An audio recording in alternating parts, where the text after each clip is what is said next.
Hello, my name is Dr. Hawks. I'm board certified in internal medicine and also in obesity medicine.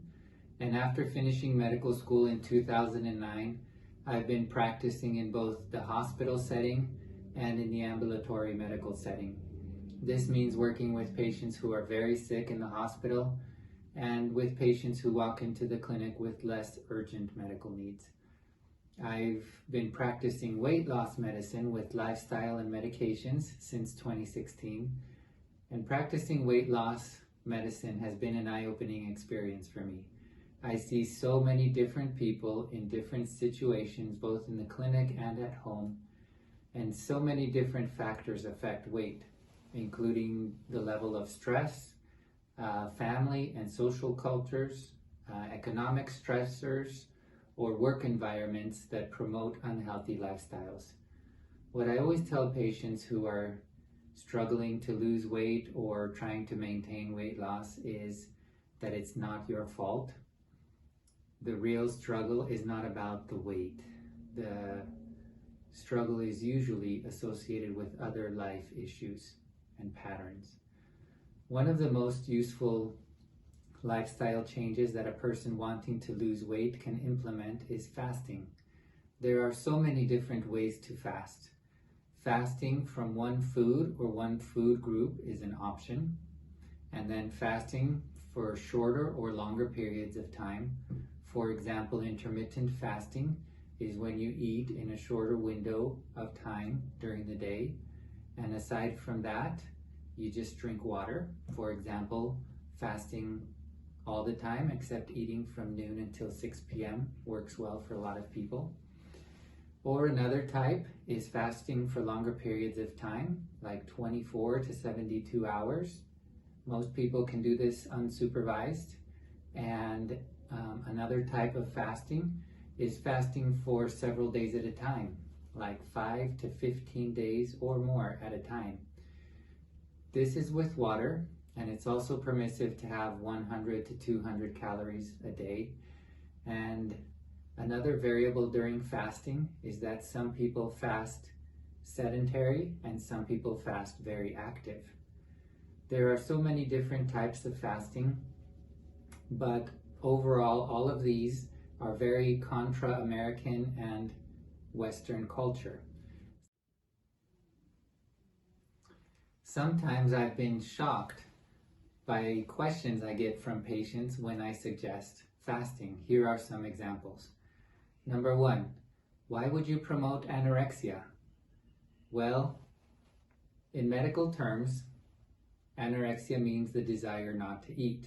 And this can happen when people have an infection, have an undiagnosed or new tumor or cancer, they have pain or a problem in the abdomen, or even during a normal pregnancy. Anorexia is a natural response to a physical problem. However, the way that Americans use the word anorexia is somewhat negative and accusatory. In this setting, anorexia usually is a symptom of depression or anxiety, and it's accompanied by a very low BMI with fat and muscle loss, a loss of normal periods, social isolation, and altered body image or other signs. And this is something that should be taken seriously and evaluated by a physician. So fasting is not the same as anorexia. Number two, why would you want to make a starvation camp for Americans? Likewise, the word starvation alludes to very negative environments. Starvation is usually associated with war, famine, lack of water, or other problems in geopolitical and environmental issues. In the United States, this is not the situation. Quite on the contrast. We are a population that is getting larger in weight and more medically complex. It is starting all the time at a younger age, and every individual and family is affected by poor lifestyle, obesity, and different types of life stressors. And when we talk about starvation, there is not a clear endpoint or resolution. But when we talk about fasting, this is a predetermined time, a predetermined duration and setting, and a period of refeeding. So fasting is not the same as starvation either. The question I've gotten is, aren't you just encouraging negative body image? And negative body image in the United States is a serious problem. It is influenced by media, social structures, movies and news industries, reality TV, teenage pop culture, and so much time spent in front of screens. When I was growing up in the 80s and 90s, the topic was discussed in the setting of females in the advertising and modeling world and the TV world. But since the 1990s and 2000s, it's become a widespread problem where both women and men are equally bombarded with information about how their body is not good enough. So many beautiful people can be convinced that they are ugly, that they are too big, or that they are too skinny, or that they are the wrong culture, or that they are too short or too tall, and it seems like it never stops. So the answer to this is no, and that fasting can actually be an antidote for negative body image. Instead, you'll see the marvelous things that your body is capable of, and you will see how your decisions can influence the outcome on your physical body and in your life.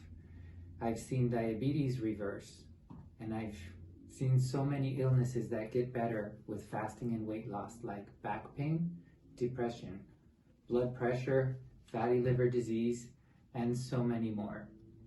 So our diet and our lifestyle are the key to better quality of life and less screen time. I've had some positive responses when I talk to patients about fasting. So, for example, yes, I've wanted to try fasting, but I don't know how. So I usually tell patients that we can start by doing short fasting intervals like 9 or 10 hours during the night, and or fast with simple foods like pick 1 or 2 fruits and water and start fasting just with that. I encourage fasting, and I am happy to answer questions about medications, insulin, what to drink and not to drink, and chocolate and other things while fasting, etc. Another positive comment I've gotten from patients is, I have always felt better when I fast. And yes, fasting is a great way to let the gastrointestinal system rest. Usually people feel abdominal relief when the stomach and the intestines don't have to work. I also fast often. Another positive comment I've gotten is, fasting has always helped me look inward and see my challenges differently. Our intestines and our brains are very linked together, and there are many hormones that work together for alertness or fatigue or for concentration and brain fog, and we will cover that during this course. Also, the brain that metabolizes glucose is not the same as the brain that metabolizes ketones, and there are many cognitive benefits to fasting. Another type of comments I've gotten from patients is with confusion or concern about some specific things. So, for example, number 1, my religious leader says I should fast, but my doctor says I should not fast. So what's best for me? Well, every case and every person is unique, and there's no uniform answer for this. This is something that should be discussed with your doctor. Doctors sometimes tell patients not to fast, for example, if they are taking insulin or other medications. And religious leaders sometimes tell patients that they should fast as a sign of devotion or to get more intent from their prayers or forgiveness. Fasting, it can be a religious activity, but it does not need to be a religious venture. Another concern that I've gotten from patients is, I've had diabetes for many years and my doctor has told me not to fast. So actually, I especially recommend fasting with water for type 2 diabetics. Fasting helps reverse type 2 diabetes, but there are so many things that should be followed in patients with diabetes who are fasting. For example, vital signs, glucose levels, hydration status, changes in symptoms, etc. But yes, the old-fashioned advice when starting insulin on a patient was never to fast again for risk of hypoglycemia. But this has changed. I believe that supervised fasting can help patients get off of insulin, I've seen it before, and better control their diabetes. Fasting and lifestyle changes is generally not covered by Medicare, Medicaid, or other insurance companies for reimbursement. So the American Standard Healthcare for type 2 diabetics, for example, does not include any type of fasting protocol, but this may change in the future. Another concern I've received is, won't I lose muscle mass if I fast? When I hear this concern, I usually look at the person who's asking the question. Is it a young adult who is trying to bulk up for a bodybuilding show? Or is it an obese diabetic who is having a hard time getting their glucose levels down? Or is it an older person who needs to preserve all the muscle mass that they can? Again, each patient is different, but the human body is naturally set up to preserve muscle mass, to clean up the muscle tissues, and improve function and flexibility when someone is fasting. When we review the musculoskeletal system in this course, we will focus on function, inflammation, blood flow, glycogen storage, etc. Fasting helps clean up and improve muscle function. The size of the muscle is an entirely separate topic, but there is so much improvement in the musculoskeletal system when patients fast. So, the purpose of this course is to offer a certification about fasting, which is taught by a physician. As our business grows, we will also need to be on the same page with certain topics about fasting covered so that all co-workers will be on the same page.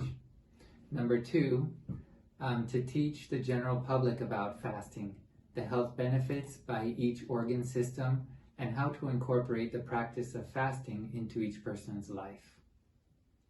And purpose number three, to provide a place where physicians and other scientists can present their research on the benefits and downfalls of fasting in lifestyle medicine.